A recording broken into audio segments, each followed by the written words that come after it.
understudy of what is the highest. Well, I understand, but we keep going through this issue about understudy.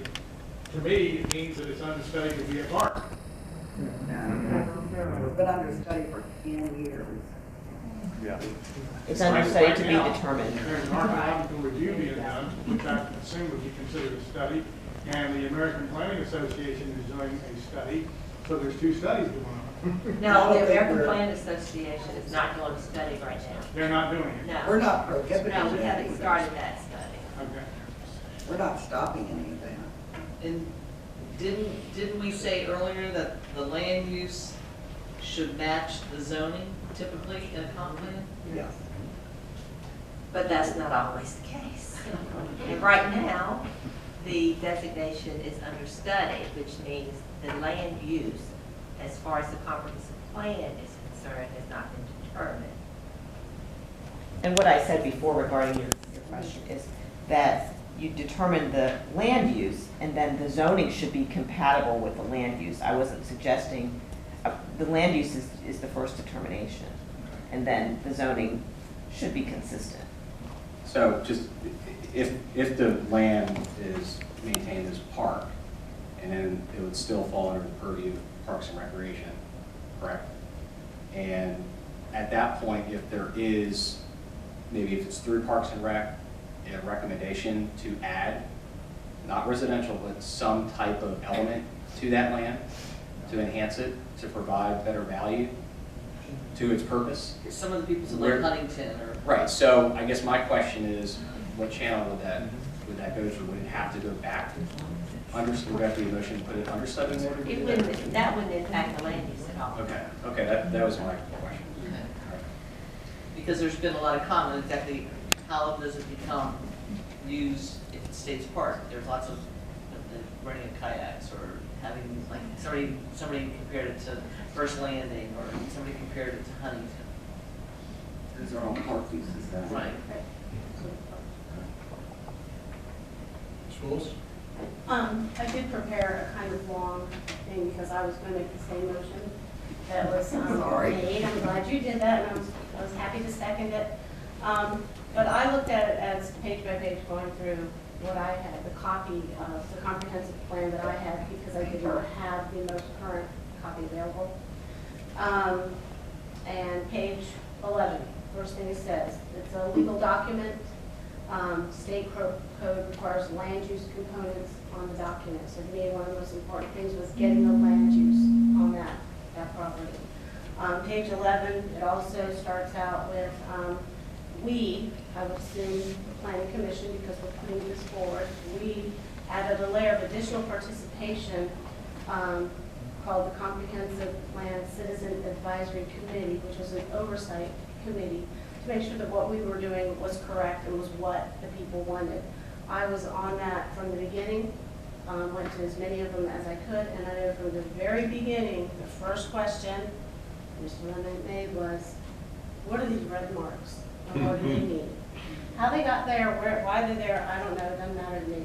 But what are they? Why are they here? There was a concern at that point in time that people wanted to know why it was there, how it got there, and how do we get rid of it. So for 5 years, every single citizens advisory planning meeting that was there, somebody brought that question up at every single meeting, and they were told, it's under study, don't worry about it, we'll get to it later. Just follow this through to completion, you'll know what's going on, don't matter.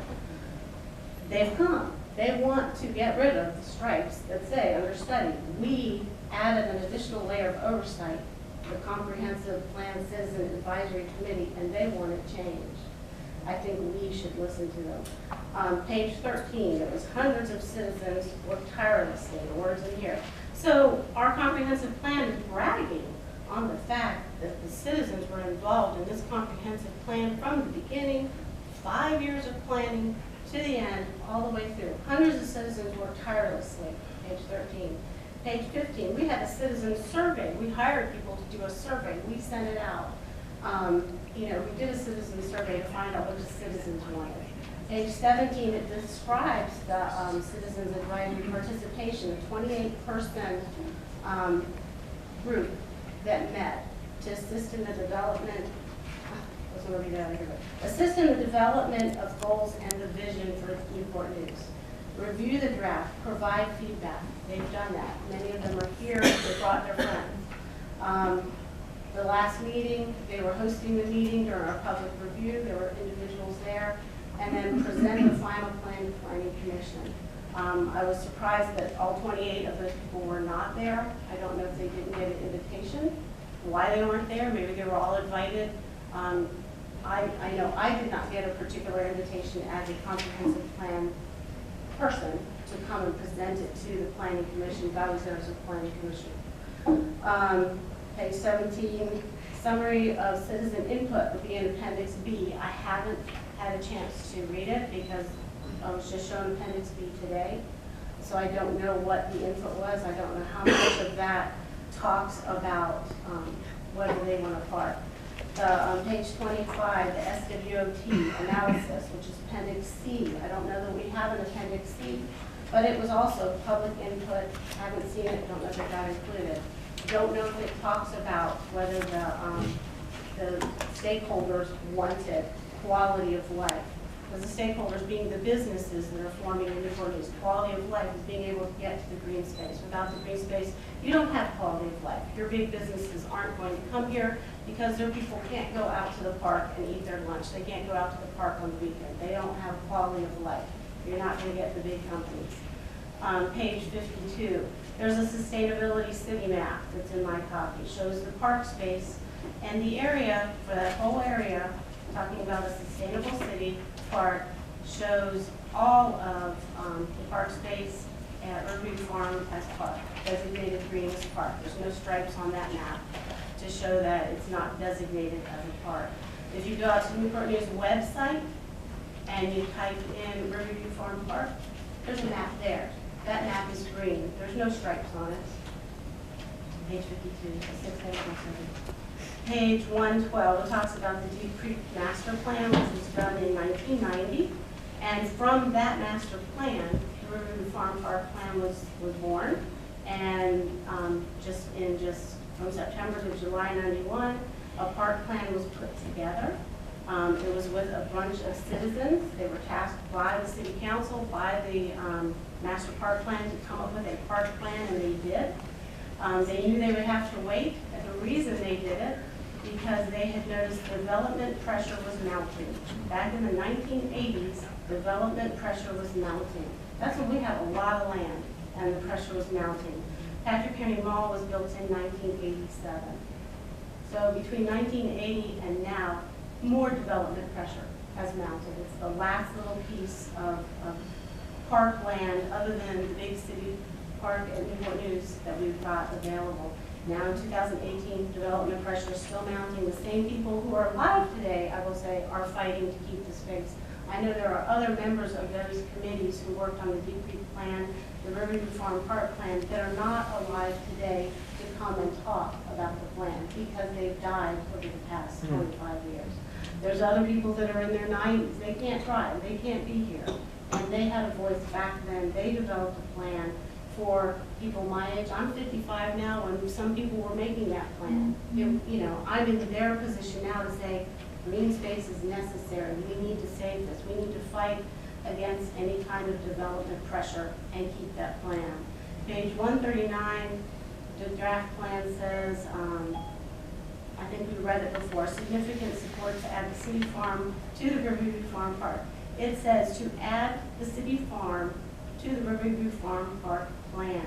If you look at the Riverview Farm Park plan, it is already encompassing the city farm. We don't have to add it to it, it's already in the plan. And same thing, 6473-91, City Council accepted it as all one piece back in 1991. Page 153, in general, zoning designations align with the land use designation of future land map use. In general, so if we don't have it aligned, it's not aligned, it's not matching. Everything that's come to us here, it's always like, I looked on the map, here's the map, we have to change the land use, we have to change it to match the zoning, there has to be 2 steps for everything to go through, and I think by not having it in park, you're not able to say this goes against the comprehensive plan. By having it as understudy, there isn't a land use that you're given. I looked up the different land uses on the APA website, the American Planning Association, and there is no land use called understudy. So, and when you look at land use, they talk about developed land, undeveloped land. They said when you look at undeveloped land, that doesn't mean it's not used land. It may be undeveloped, it may be park, but it has a use. And the use may not show up in structures, but it shows up with the ball fields, it shows up with the green space, it shows up with the ability to use the land as a park to have activities and different things come together there. So even though it's undeveloped, does not mean it doesn't have a use. And that was what I wanted to add to the discussion.